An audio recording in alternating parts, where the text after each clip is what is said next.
Huwag manghuhusga ng kapwa. Tingnan po natin sa dictionary ang ibig sabihin ng to judge. It is to form an opinion or to pass judgment on someone. So makikita po natin na yung palang lumilikha ka ng yung mga iniisip tungkol sa isang tao, yung sinasabi mo na siya ay ganito, siya ay ganun, hindi mo pa naman lubos na nauunawaan, yan ay isang uri ng judgment. Pag may nagsumbong sa iyo tungkol sa isang tao, hindi mo pa naririnig ang panig ng isinumbong, kampi ka na agad dun sa nagsumbong, isang uri ng judgment. May nabalitaan ka, hindi mo naman nalaman kung anong paliwanag ng kabilang partido, bumuo ka na agad ng pasya kung sino ang tama at mali, sino ang masama at mabuti, isang uri na naman ng judgment.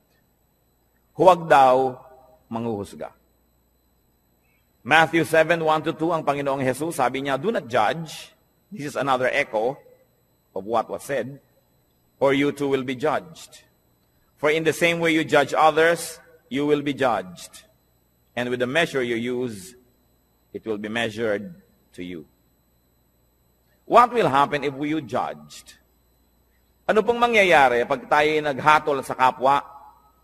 Malinaw na malinaw ang sinabi. You too will be judged.